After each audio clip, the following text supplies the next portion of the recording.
Good evening, Antigua and Barbuda. Welcome to Government in Motion, the show that puts policies in focus and progress under the spotlight. I'm your host, Shanil Imhoff, and every week I'll walk you through the big moves shaping our Twin Island nation. The opening of the new cruise terminal marks a major policy moment for Antigua and Barbuda. Tonight, we break down what's been built, what was promised, and what it means for our local economy, and what's up next. We'll also hear from the Prime Minister at the official opening, take a closer look at the upland development now taking shape, and then we sit down for a direct conversation with Gaspar George, General Manager of the Antigua Cruise Port and Global Ports Holding Regional Director of Operations and Product Development, on the future of cruise tourism and the questions being asked by the public. But first, we take a look at the headlines that defined our week in our news roundup.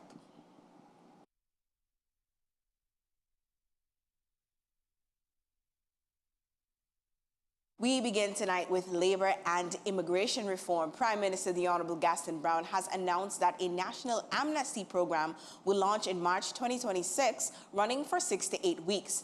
The initiative is designed to address labor shortages across key sectors of the economy by allowing eligible non-nationals who fell out of status primarily for financial reasons to regularize without penalties. The Immigration Department, under the direction of Attorney General and Immigration Minister Sister Roy Benjamin, is finalizing the framework. Officials say the program is intended to stabilize the workforce while bringing individuals back into full legal compliance. Turning now to economic transformation, Cabinet has approved a suite of measures aimed at expanding economic participation and reducing enclave-style growth. Among them, waivers of duties and taxes on capital equipment for both tour and water sports operators, the introduction of a formal licensing regime for real estate agents and property managers, and a new certification program through the Ministry of Tourism for businesses in the tourism, entertainment, and leisure sectors. Additionally, 50 acres at Willoughby Bay and 15 acres at Royalton have been allocated for Airbnb-style investments, signaling a continued push towards diversified tourism ownership. On labor oversight, government will centralize work permit approvals through Cabinet and the responsible minister, strengthening scrutiny and enforcement. The reform aims to ensure that economic expansion prioritizes qualified national workers while addressing concerns about unauthorized labor participation. In infrastructure and utilities, the Antigua Public Utilities Authority, APUA, has announced a comprehensive water infrastructure modernization program, beginning with Phase 1 of the St. John City Pipeline Replacement Project. Aging cast iron pipelines between Independence Avenue and Market Street, bounded by Newgate Street, and Nevis Street will be replaced with high-density polyethylene pipelines. The works will include excavation, pipe bedding, backfilling, and full asphalt restoration. Government is also investing $2 million in reinforced concrete storage tanks in New Windthorpe. These tanks will increase storage capacity and pressure stabilization for residential and commercial areas supplied by the 7 Seas SWRO water plant, including Cedar Valley, Hodges Bay, Crosby's, Blue Waters, and BC Bird International Airport. On culture and governance reform, government has announced a new operational structure for the Antigua and Barbuda Festivals Commission. Under the revised framework, the Commission will take primary responsibility for major national productions and flagship events, while the Ministry of Creative Industries will manage administrative oversight, national observances, and community-based activities. Officials say the separation is intended to improve efficiency, reduce bureaucratic delays, and elevate technical and professional standards for large-scale productions. In financial performance, Prime Minister Brown has reported that Antigua and Barbuda now holds the lowest non-performing loan ratio in the Eastern Caribbean Currency Union at 3%. The improvement reflects stronger banking oversight and economic performance, particularly in construction and tourism.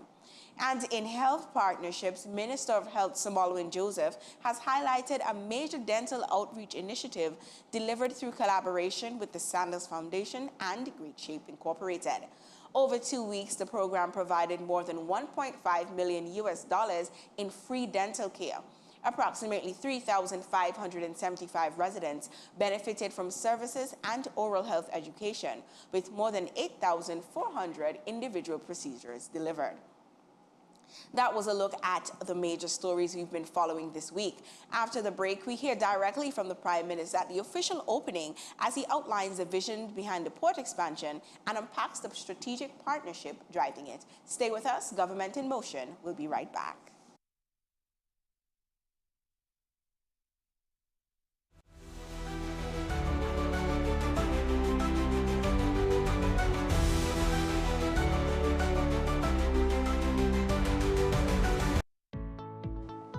Do you know where to find help if you're struggling to afford the building supplies you need for your home?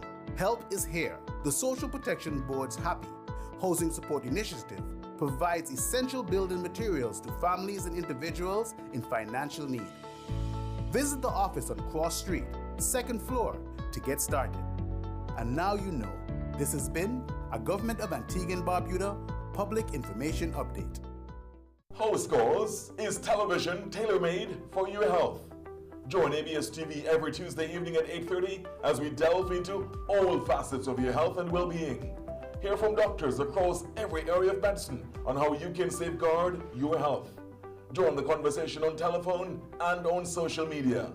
House Calls at 8:30 p.m. every Tuesday on ABS. To your health.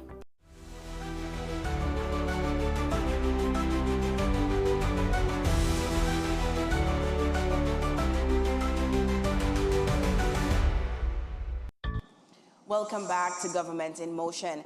At the official opening of the new cruise terminal, Prime Minister the Honorable Gaston Brown described the project as a transformational moment for Antigua and Barbuda, not just for tourism, but for economic positioning and national development. In his remarks, he defended the public-private partnership with Global Ports Holding and outlined his administration's vision for long-term returns. Here's an excerpt from those remarks.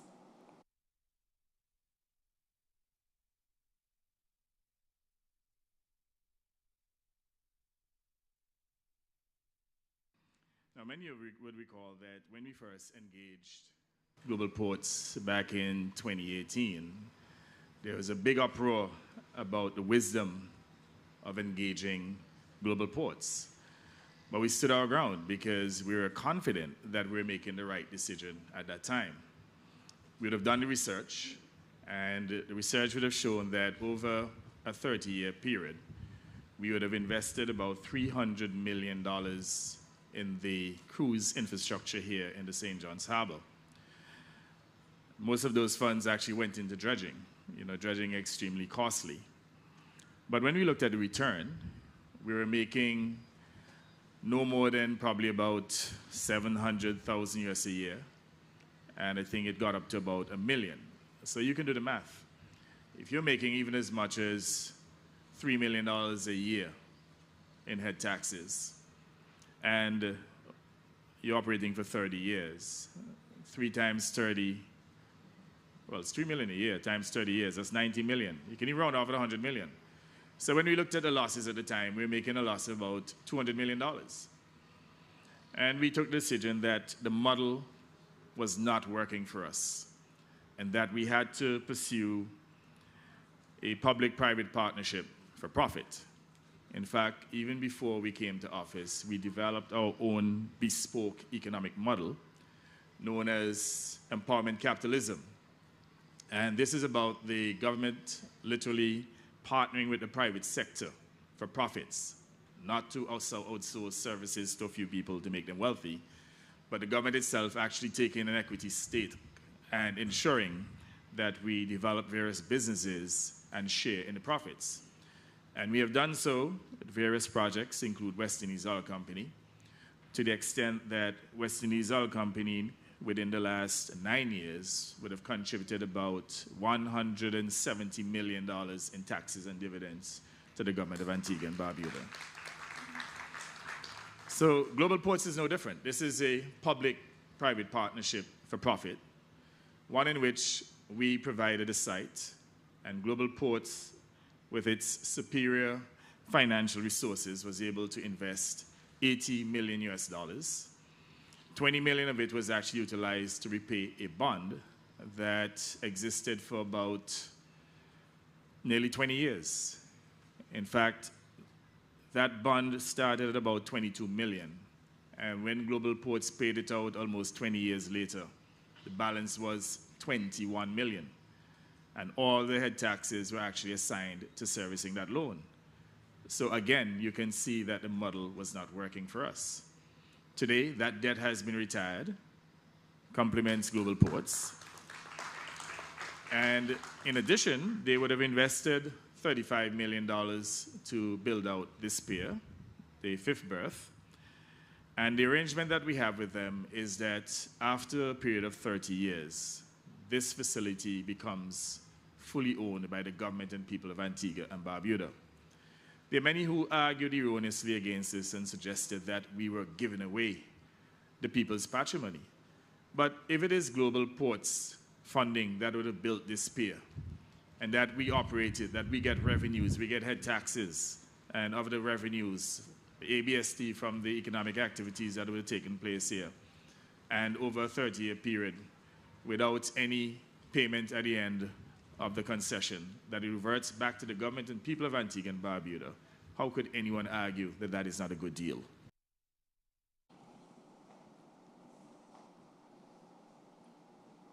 Welcome back. The terminal opening marks a major milestone, but much of the structural transformation is happening just beyond the dock.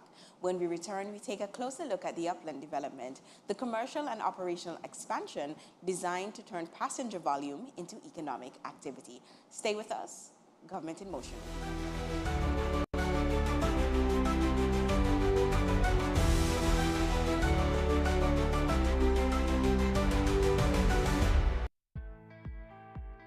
Listen up. This isn't just another project. It's a chance to build the future of our nation. The government of Antigua and Barbuda has secured major investment through the Caribbean Development Bank to rehabilitate our nation's primary roadways, and we want our experts leading the way. We are officially calling on all local contractors to step up and submit your bids. This is your opportunity to put your crew to work. Grow your business and build the infrastructure that will protect our roads, homes, and businesses for decades to come. The funds are secured. The projects are ready. We just need you. Visit ab.gov.ag right now for full bidding details. Deadline for submission, March 5th, 2 p.m. Let's build a stronger Antigua and Barbuda together. This is a message from the government of Antigua and Barbuda. Anyone can become a bully. Quite often, the person who bullies has been a target of bullying. A bully chooses someone who he or she thinks is weaker. It is actions based on dislike or disapproval. The person who bullies does not feel compassion or empathy towards the target. He or she believes the target is worthless and inferior. This message brought to you by the Maria Holder Memorial Trust and the Halo Foundation.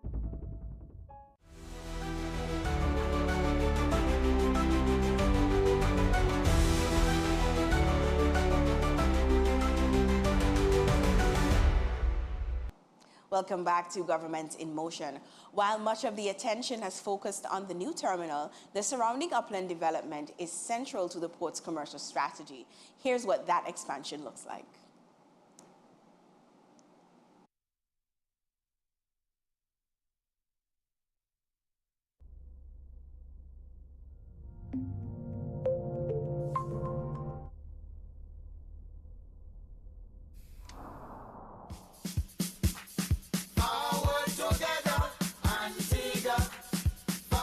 This facility is actually transformational.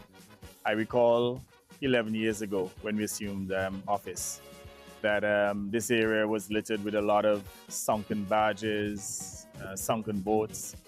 It was really very unsightly. In fact, we felt embarrassed at the time. I recall myself and Minister Fernandez, we actually visited a ship here. I think it was one of the largest ships at the time. And we were very embarrassed when the captain pointed out to us how unsightly this area was. So what is happening now is a transformation, one in which this area will be upgraded into a very fine, marquee cruise tourism product.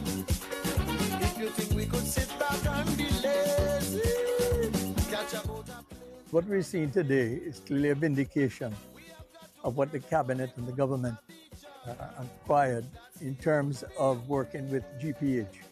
Antigua Barbuda was the first country to sign with GPH, and irrespective of the naysayers, they couldn't understand the vision and the concept. But what we're seeing today is clearly so impressive. We now see that by November, the first phase will be completed. That's the terminal, and by next June, July, the whole thing will be completed.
Well, I've been here like 5-6 months now, and as you can see, a lot of changes, a lot of development, terminal building coming to a close. Everything looks bright so far for the project and for the company. Our condition we must improve. Remove all social barriers and weather every storm, and keep Antigua on the move. My name is Jonathan Samuel. I'm the electrical engineer here on the project. As you can see behind me, we are near completion of the terminal building, which is the main focus of this whole project. It's the upland development, and so far my experience has been great. Can't wait to see the building officially come to life.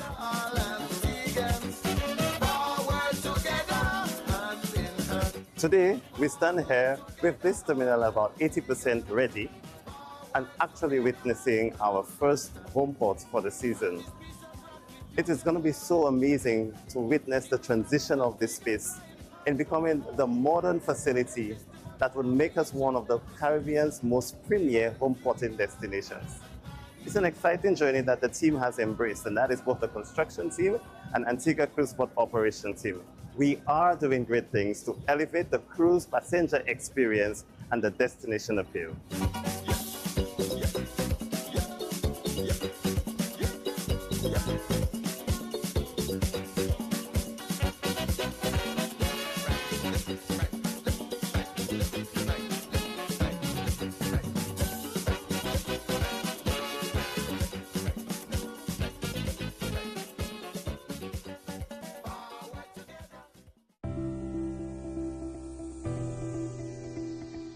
It's a very impressive terminal building, one that will assist with the throughput and obviously will increase the service quality, especially those who home ports. And you know, who would have enjoyed the visitor experience here, the shops as well, and the various amenities, will mean that this facility now will be a marquee facility within the Caribbean region, literally lifting the visitor experience and at the same time positioning Antigua and Barbuda as the country that has the best cruise tourism product in the Caribbean.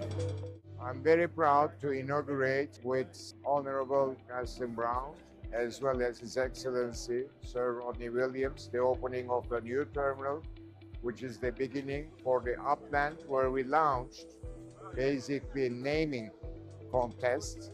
And the winner out of everything will have 1 week on Arvia, cruising and embarking in Antigua. This is the first. As an Antiguan citizen, I'm fully committed to increase our investments here. Love this place, I love the people, very friendly, and the food is excellent. But today is a very important day for the Antigua Barbuda, of course, more specifically our tourism product. The opening of this terminal is going to be a game changer. What I think is the most important thing for us is the fact that when you look at the employment here, all Antiguan and Barbudan, all the construction workers, all the facilitators, all the VIP operators, everyone here that's connected and employed by Antigua Cruise Port is a local Antiguan and Barbuda, which we're very proud about. You know, today I think is a wonderful opportunity to showcase the promise that GPH has given to the people of Antigua and Barbuda. As you see unfolding around us, the terminal, even once constructed, is already in operation. And I think that is testament to the resilience of the cruise tourism product in Antigua and Barbuda. So I urge everyone to take advantage of the opportunities that will be presented as this upland development is completed later on this year. Today is really a wonderful day for Antigua and Barbuda when we are going literally into the next chapter in our cruise industry, the home mountain and this brand new spanking cruise terminal. I think this is going to be the catalyst for growth. To the end of this year, we're looking at 1 million cruise passengers, and I think the best is yet to come for all that we're doing. And we're looking forward to a strong season, more opportunities for home porting as we lobby with our cruise line partners. And I think it's really, really a wonderful day for the industry and for Antigua and Barbuda as a whole. Today we officially opened our terminal here at Antigua Cruise Port, and it is an exciting journey that we've endeavored on.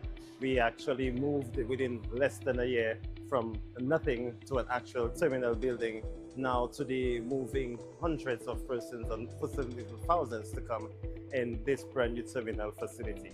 In today's ceremony, we focused on what is going to be the next chapter for us here at Antigua Cruise Port. And that chapter involves everybody, all of us who play a critical role in the cruise tourism landscape and ecosystem. It's about bringing Antigua and transitioning Antigua and Barbuda to become the next premier cruise destination in the Southern and Eastern Caribbean. We are small, but we can do big things together. And therefore, economically, there is much opportunity that all of us as Antiguans and Barbudas can benefit from the commercial spaces, retail spaces, opportunities for entrepreneurs, opportunities for persons who just have a commitment to the cruise tourism landscape in Antigua and Barbuda.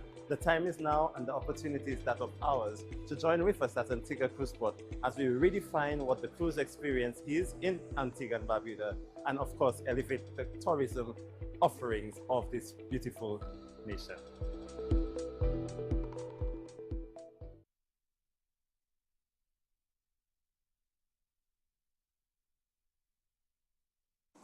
The infrastructure is in place, the terminal is open, passenger numbers are rising. But bigger questions remain about returns, local participation, and of course, long-term strategy. Up next in Antigua Direct, I sit down with Gaspar George, General Manager of Antigua Cruise Port and Global Ports Holding Regional Director for Operations and Product Development, for a broader conversation about growth, scrutiny, and what success would actually look like. Government in Motion, we'll be right back.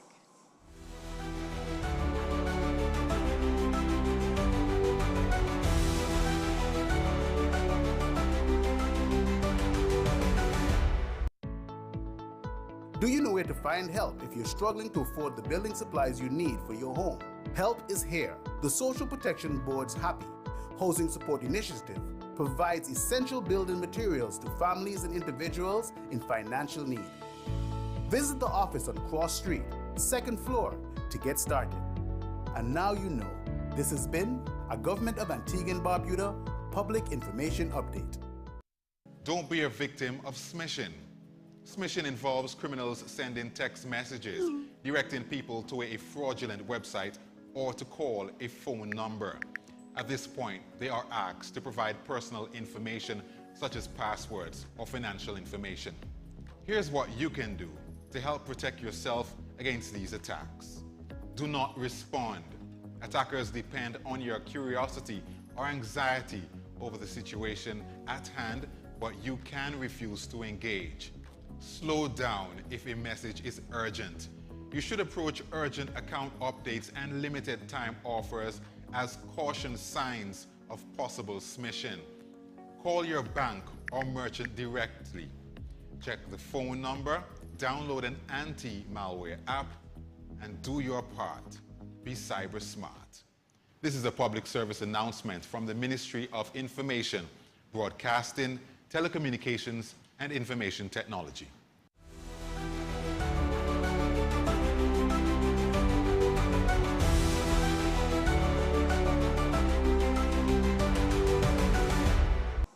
Welcome back to Government in Motion. The new Antigua Cruise Terminal is now open, a visible symbol of change along our waterfront.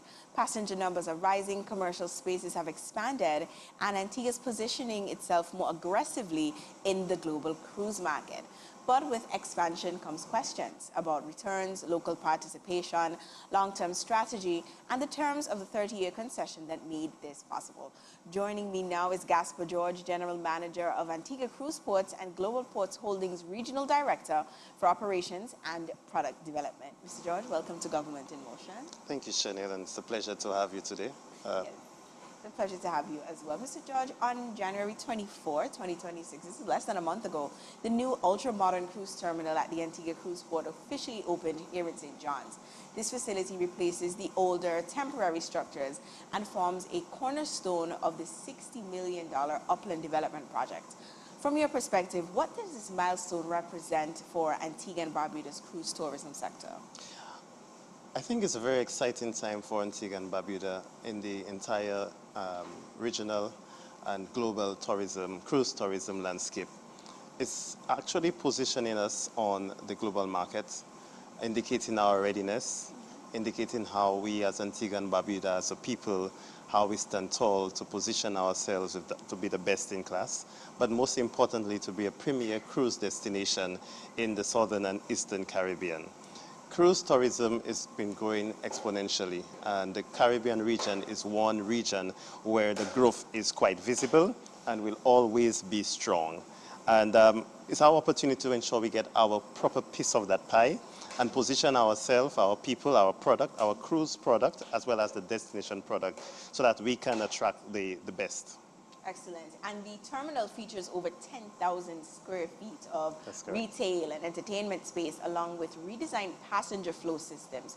What specific operational improvements does this new facility now allow that were not possible before? Good. Chanel, we started the home porting about 3 years ago, and this, of course, been our third turn. And the first one in 2022 to 2023 was done in a marquee tent. And the others that came thereafter followed that same approach. So we're speaking about our debut in home porting, which brought together all of the players, maybe for the first of its kind, and moving from the flow from this of a market tent to now a terminal. And I must also take some time here to commend my team at Antigua Cruise Port. That team is a phenomenal team, but expanded from the team is also that community of taxi drivers, the airport, Arbor, and the other persons who form part of that ecosystem. You mentioned the passenger flow and the experience. When one comes to a destination, they don't only come for the port. but they come for the entire feel of the destination. So from landing at VC Bird International, the short commute, which is an advantage for us, to the port, but coming to that port and experiencing that seamless experience to that vessel that they're seeing in the distance to start that exciting journey is what we move for, the seamlessness of that experience that brings into being customs, immigration, security screening, but doing such in a way that the passenger does not feel that kind of stress, but really starting them for that exciting journey that they will embark here in Antigua and Barbuda. And phase 1 of the upland development has now been completed. Correct. Tell us about those core benchmarks tied to this phase and if they've been fully achieved. Yes, so we're very I'm proud of achieving that first phase and doing so within 6 months. So we broke ground officially on April 19th with driving about 397 piles. So just imagine, Shanice, in April we had nothing. But when we started the turnaround on November 15th, we moved into a facility that was about 80% complete and doing that turnaround in there and doing it as a standard and a one with class. So our first phase always involved the delivery of the terminal, and we were able to achieve that aspect of it. We're now moving and completing the back of house, which includes the sewage processing facility, the water tank and the cisterns, as well as the aspects that deals with the generator room and the like. We'll be completing now and moving aggressively into the upland, the rest of the upland, which is the commercial and retail aspect of it, which includes at least more than 12, thereabout, retail stores measuring just roughly approximately 1,200 square feet, as well as kiosks and bazaars for where all of your local SMEs, although they could participate in the bigger stores, but we want to see the authenticity of Antigua and Barbuda, which is why we had this call out in that aspect of it. And of course, it will include a signature restaurant with a day club for not only the cruise passengers, but also for Antigua and Barbuda to come in and enjoy that experience as well. But for me too, one of the most exciting parts of that, which will complete in that this holistic upland by July of this year, will be this ground transportation aspect of it, which is going to involve how we revolutionize the ground transportation experience, which involves dispatch of taxis and parking and the tours and how all of this comes together to complement what we do now at Heritage Quay. Amazing. And let's talk about numbers for a bit. Not too much, because I really do want to get into, what's next. Numbers. It's a little bit of numbers. What percentage of passengers do you think are actually disembarking and spending time in St. John's and the wider island? That's a very good question. And it's an area that we as Antigua Cruise Port and GPH, even in the Eastern Caribbean and the Caribbean, are working to get more concrete and evidential figures. But when we look at it and we speak with our partners, the tour operators that exist and work within our port, we believe we have approximately 30 to 40% of persons who are going on pre-arranged tours. Now, the cruise industry is based on 3 different categories of guests, of which they include pre-arranged tours, those guests that would have no pre-arranged tours and they want to come in to explore that destination at Lib, and perhaps some of those that would stay on board and want to come disembark a bit later. These are the 3 categories. And therefore, we believe that the 30 to 40% is what we want to concretize and, of course, bring up and ensure that we are collecting our own stats as a country and as a region, so that we can always find ways to work with the government partners like the Tourism Authority and the Ministry of Tourism to increase those numbers, because persons do not come to a destination to stay on board or to stay within the port vicinity. They come to enjoy the destination and to bring that form of economic contribution and activity to that destination. And I know it's still quite early, but do you have any updated figures on average passenger spend, and has that figure since improved since the opening of the terminal? Again, that's another area we want to work with, but annually, every 2 to 3 years, the FCCA provides what we call the BRIA report, and it shows that we in Antigua and Barbuda are well over $100 US per passenger, but we want to ensure that we can get these correct figures. So we'll be rolling out a few initiatives in the coming months, perhaps by the next cruise season, to get our own figures and be confident with what we have. Excellent. And there's been growing discussion as well about expanding home porting operations. How realistic is it for Antigua to strengthen its position as a turnaround port rather than simply a transit stop in the Southern Caribbean? I think we started the process, and it's part of our broader strategy as to how we get Antigua to position itself there. And we can see that strategy manifesting right before our eyes. Antigua's geographic location also puts it at an advantage. And you spoke about turnaround and home porting. The two are related. Break those two terms down for people who might not be familiar with all the cruise terminology. Let's break those two down just a little bit. That's correct. So the home porting is actually where the passengers start and end their journey, right? And the turnaround would mean we're not doing the entire vessel in some instances. So for example, in the case of Arvia, we're turning around just about 1/3 of the vessel's capacity. We share the balance with Barbados. However, on the smaller luxurious lines, now I must take a pause here to explain that, because the luxury vessels are those who charge the passengers upward to, in some cases, $30,000 US per cabin per night. And you would love to know that we do full home porting and turnaround here in Antigua, in some cases including provisioning. And provisioning would be ensuring that you have the food and other aspects that is needed for that voyage. And so we can see some great benefits. Our current major turnaround partner, which is P&O, Carnival P&O and Arvia, have lauded our efforts. They really love the experience in the new terminal. And we know that we'll be getting some good stuff, and I use the word stuff, from P&O. That is actual new opportunities for turnaround in the 27 cruise season with Arvia's sister vessel. And of course, we'll be making more pronouncements of that alongside P&O as the time comes. Right. And in that same context, how do you assess Antigua's competitiveness against regional ports like Barbados, St. Martin, and St. Lucia? Infrastructure, infrastructure, infrastructure. And so that is actually the essence of the partnership with the government of Antigua and Barbuda. It's such that now we could see the value of the infrastructure, the investment in the infrastructure. The cruise lines are happy and confident in what we've done. We could see the returns coming up. Right now, we will continue our partnership with the government as we move towards the completion of the dredging of the bid, so that we can now attract the bigger vessels like the Oasis and perhaps even the Icon class in the near future. And I think that gives us the opportunity to compare and benchmark against the best in class, like in our part of the world. For example, St. Kitts, which is a deep harbor port, and the USVI, of course, Barbados as well.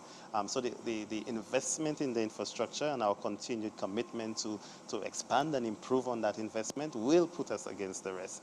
Of course, so with our sister port for now in the region, which is St. Lucia. All right. And speaking of expansion, let's turn to local impact now, because the upland development includes new commercial spaces like we talked about earlier. What proportion of those spaces are currently occupied by Antiguan and Barbudan businesses?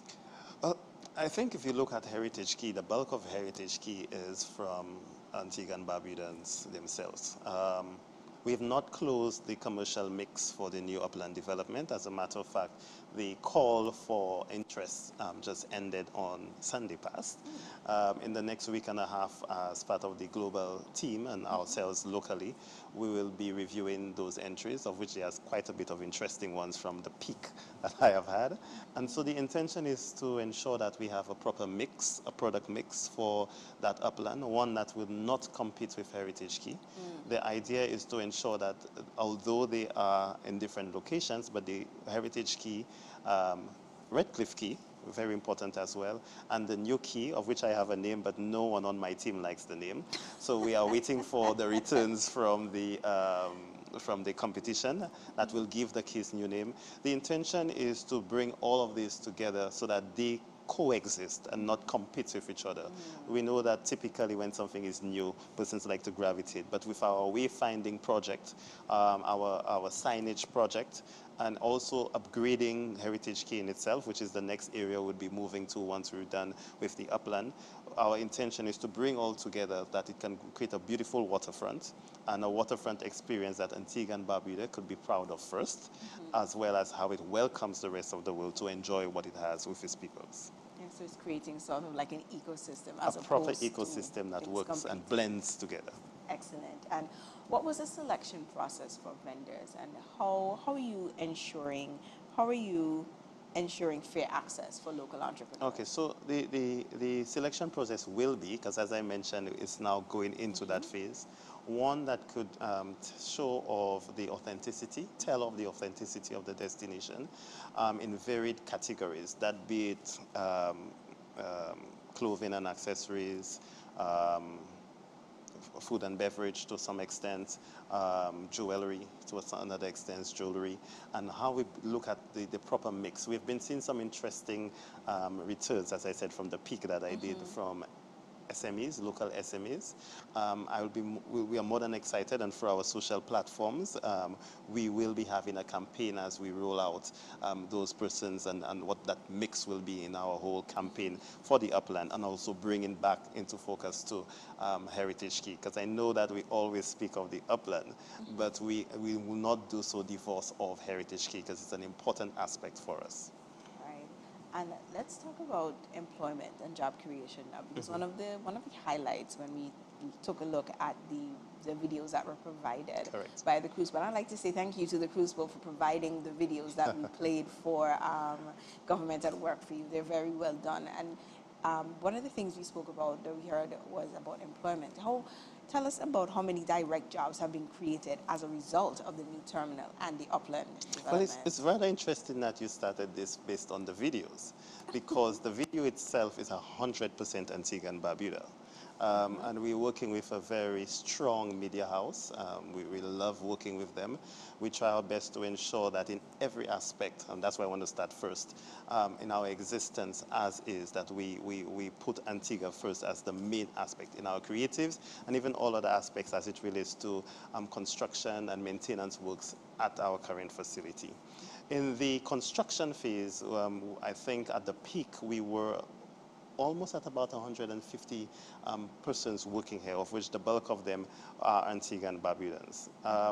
Once we complete in July, there will more than likely be some new direct, and when I say direct, I'm speaking with as it relates to our operations, albeit some of them may be part-time opportunities. But we believe when we look at the direct and indirect, it will increase from what we have right now to more than double, because you have new stores, of which they'll need new persons. The experience and the service levels that we're going for would be our intention is to make it best in class, and therefore we know that we'll be relying on quite a bit of expertise that exists locally with our partners, as well as some of our collaborators, and most importantly the new tenants that we will have. And beyond the port gates, what measurable benefits are being seen by our taxi operators, our tour providers, and businesses in downtown St. John's? Once the upland is complete and we continue our investments in many different areas in partnership with the government of Antigua and Barbuda, what exists right now would even grow even more exponentially.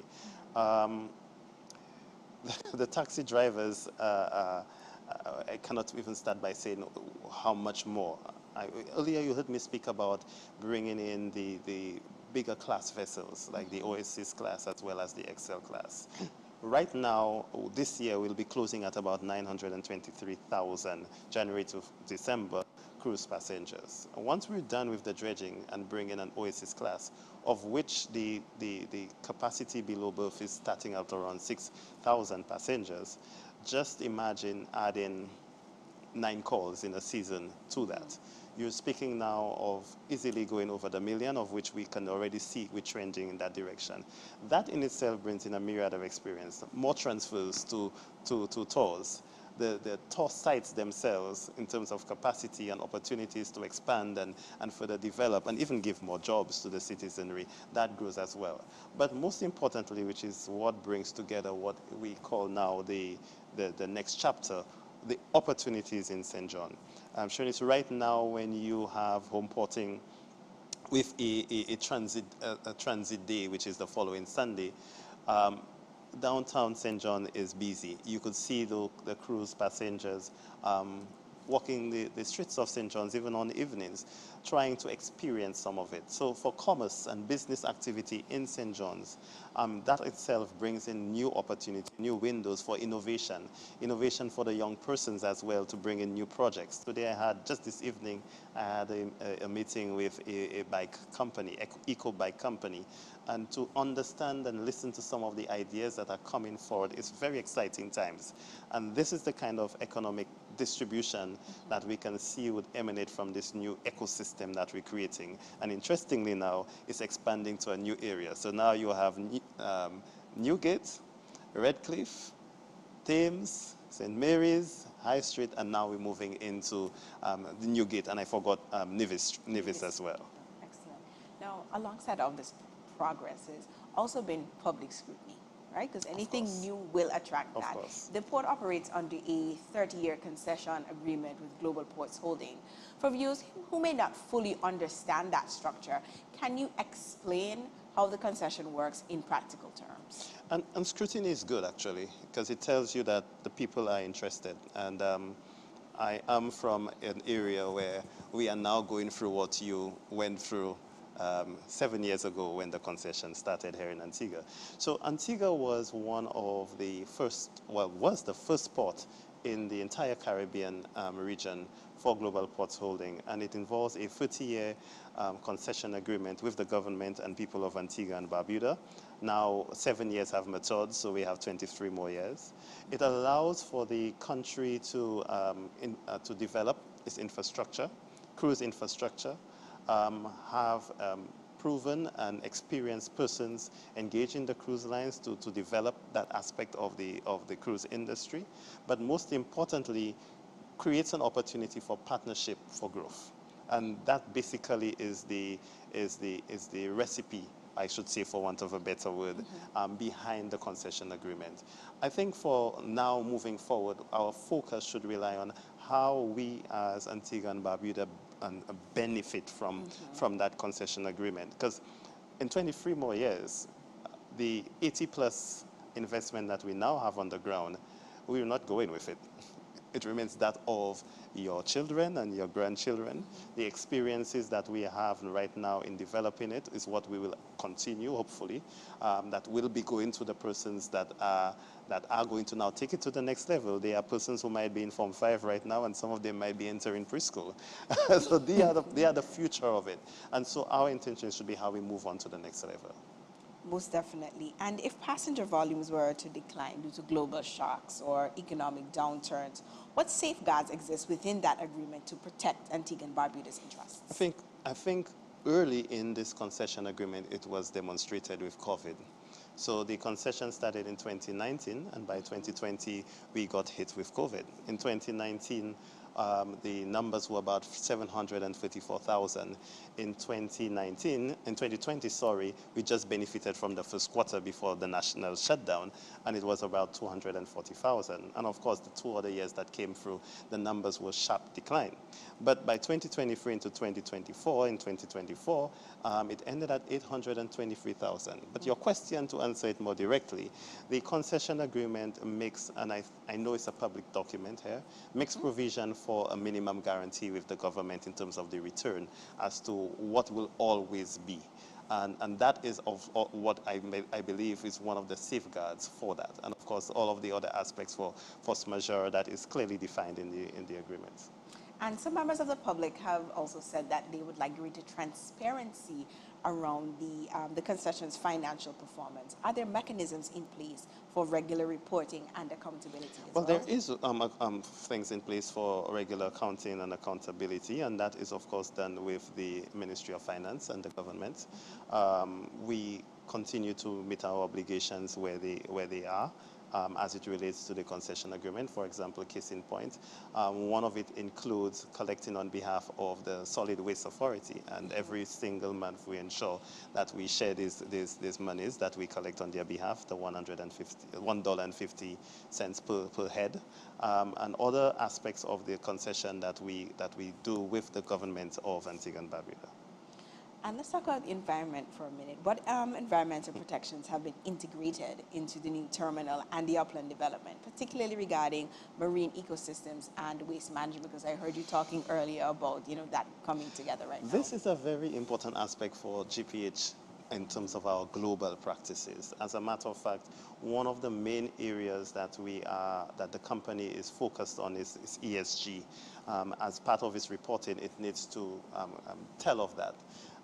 To demonstrate that here in Antigua, we actually reassigned one of our managers to exclusively function in that role of the ESG, health and safety manager, to ensure that these practices that we'll put in place are felt. So for example, you would love to know that right now we are moving into counting and measuring how much refuse that we have in the port on a daily basis from our garbage receptacles. But to go into your question as it relates to some of the practices that are aligned with the cruise industry, because we're not just doing it because the company wanted, the cruise industry, they're asking of it as well. In our new facility, we have a state-of-the-art refuse and waste refusal program that refines the waste, and of course some of that we'll be using and processing this waste as well. It's as part of our landscaping. You love to see that our port itself, the new terminal, between the port and the terminal, we have some amazing landscaping done by Antigua and Barbuda company. And some of that, the rest of the upland development will be having quite a bit of green spaces as well, to ensure that we contribute back to the entire environment and ecosystem. So from our waste processes, our garbage processes, the kind of chemicals we use, all of these are strong considerations as well. In the future, we hope that we can partner with the company, with the government, to consider shore power and the Port Authority. These are discussions as to how we can go in complete alignment with the industry, that we will start discussions perhaps in the near future. Excellent. Then looking ahead now, phase 1, as you said, has been completed. What does phase 2 entail, and what capital commitments remain on the table? Phase 2, as I mentioned earlier, is the rest of the upland. That's the retail and commercial aspect of it, and we intend to complete this very optimistically by June of this year. That is the focus right now, and there's also some further partnership in terms of how we collaborate with the wider tourism industry in improving the tourism product, because we know that there are areas that we can partner with. For example, our beaches, especially those that are near the port, are very crowded on busy days. If we are increasing those numbers, we need to create new opportunities, new avenues, open up new beaches. So we'll be working with the government of Antigua and also the peoples on developing Fort James. So this is another area we're looking at as to, beyond the port, how can we participate in elevating that experience on a whole. And let's say 5 years from now, what would success look like for the Antigua Cruise Port? I think success for us would be how really and truly the community embraces and participates in that concession. As I mentioned earlier, 23 more years is quite a bit of years, and our people need to ensure that they benefit from the concession. And how can they do so? By one, innovation, and I will say innovation by appealing now to the new generation, the millennials and the Gen Zs. What new products, what new cruise-related products, as well as souvenirs, now, going beyond just the magnets. What can we do now to get our own piece of that pie? In terms of the new aspects of businesses and opportunities that we are going to create for MSCs, what can we do innovatively to move that new wave of tourism? Tourism, since COVID, persons are traveling for more experiences, and what the industry is showing to that persons are moving with multi-generational families. That's granny, grandpa, mother, sister, aunties. How could we create that opportunity that all of them embrace and also enjoy the destination. So it's more moving it experiences, ensuring that they could enjoy what is Antigua, your local dishes, your Dukan and saltfish, one of my favorite. All of these things, how can we package it so that it can meet that discerning tourists? Because what they want is to experience a bit of Antigua. What they will not get in St. Kitts, what they will not get in Barbados, and definitely what they will not get in St. Lucia. What will be more beyond the beaches that we advertise, and that's what we need to focus on. That's how I believe that it can benefit the concession and the agreement with the government of Antigua and Barbados, so that the economic benefits can be really felt and be cascaded down to every single household in Antigua, not just those that are from taxi operators and the like. George, thank you so much for joining us. I mean, I think we could talk about this all day. But we are just about out of time. Thank you so much for joining us and for, shining some light on this very, very interesting and new project here in Antigua and Barbuda. We will continue to follow the progress and, look forward to having you back at the end of phase 2. Anytime. I am excited to see the launch of phase 2. So thank you so much for being with us this evening. And stay with us, because when we come back, we'll wrap up tonight's edition of Government in Motion. We'll be right back.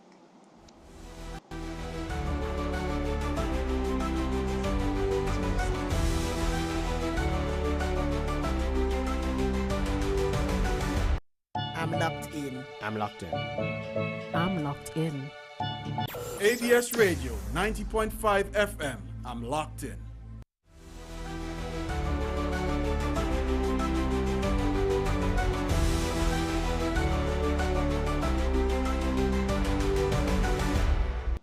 Welcome back to Government in Motion. Thank you so much for staying with us tonight. We heard from the Prime Minister, the Honorable Gaston Brown, at the official opening of the new cruise terminal in January.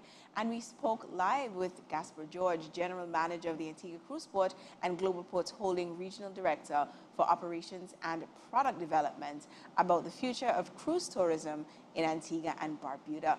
Join us next week as we continue to put policy in focus and progress under the spotlight. I'm Shanil Imhoff. Thank you for watching, and good night.